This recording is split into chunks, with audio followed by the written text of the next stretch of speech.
परिसर अभ्यास भाग 1 पाठ 2 पृथ्वीचे फिरणे. भोवरा स्वतःभोवती फिरतो.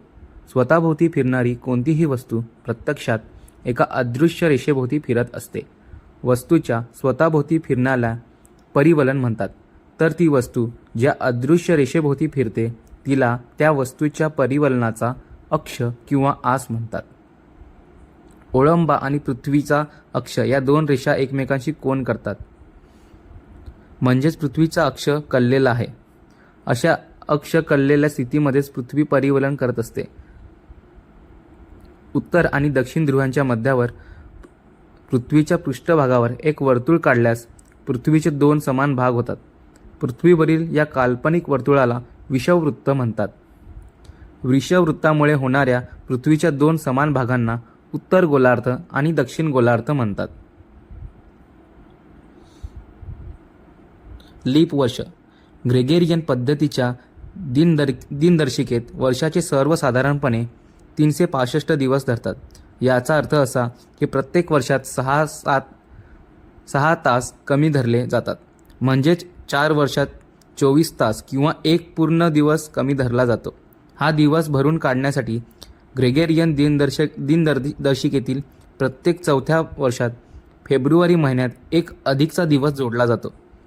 त्या वर्षी फेब्रुवारी महिना 28 ऐवजी 29 दिवसांचा असतो आणि ते वर्ष 365 ऐवजी 366 दिवसांचे असते. या वर्षाला लीप वर्ष म्हणतात.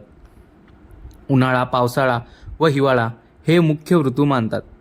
तसे आपण वर्षभरात वसंत, ग्रीष्म, वर्षा, शरद, हेमंत, शिशिर असेही ऋतू मानतो. असे 6 ऋतूंचे चक्र असते. आपल्या देशात ऋतुमानाशी निगडीत सण व उत्सव साजरे केले जातात. तसेच विविध गाणी म्हटली जातात आणि खेळही खेळले जातात. पौर्णिमा आणि अमावास्या. चंद्र पृथ्वीभोवती परिभ्रमण करतो आणि पृथ्वी सूर्याभोवती परिभ्रमण करते. परंतु या दोन भ्रमणकक्षा एकमेकांना छेदतात. म्हणून सूर्य, चंद्र आणि पृथ्वी हे एकाच सरळ रेषेत नेहमीच असतात असे नाही.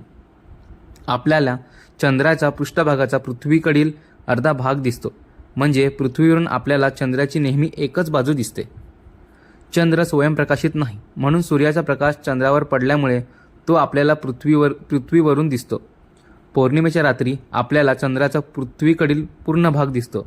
अमावास्येची रात्र चंद्राचा कुठलाच भाग दिसत नाही. पौर्णिमेपासून अमावास्येपर्यंत चंद्राचा पृथ्वीवरून दिसणारा प्रकाशित भाग कमी कमी होत जातो.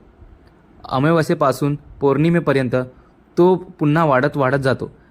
यालाच आपण चंद्राच्या कला म्हणतो. चंद्रमास आणि तिथी. अमावास्येपासून पौर्णिमेपर्यंतचा 15 दिवसांचा काला तुम्ही पाहिल्या आहेत. अमावास्येपासून पौर्णिमेच्या स्थितीत येण्यास चंद्राला 14 किंवा 15 दिवस लागतात. याला पंधरवड्याला शुक्ल पक्ष म्हणतात.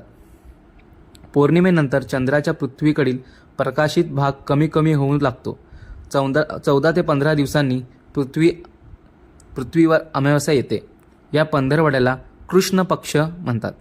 अशा प्रकारे एका अमावास्येपासून पुढच्या अमावास्येचा काळ सुमारे 28 ते 30 दिवसांचा असतो. या काळाला चंद्रमास म्हणतात. चंद्रमासातील प्रत्येक दिवसाला तिथी म्हणतात. पृथ्वीच्या परिवलनामुळे दिन व रात्र होते. पृथ्वीचा कललेला अक्ष व पृथ्वीचे परिभ्रमण यामुळे ऋतुचक्र होते. पृथ्वीच्या परिवलनामुळे पृथ्वीवर दिन किंवा रात्र होते. चंद्राच्या पृथ्वीभोवती परिभ्रमणामुळे आपल्याला चंद्राच्या कला दिसतात. एका अमावास्येपासून पुढच्या अमावास्येपर्यंतच्या काळाला चंद्रमास म्हणतात. चंद्रमास सुमारे 28 ते 30 दिवसांचा असतो. पौर्णिमेच्या शेवट होणाऱ्या चंद्रमासातील पंधरवड्याला शुक्ल पक्ष म्हणतात. अमावास्येस शेवट होणाऱ्या पंधरवड्याला कृष्ण पक्ष म्हणतात.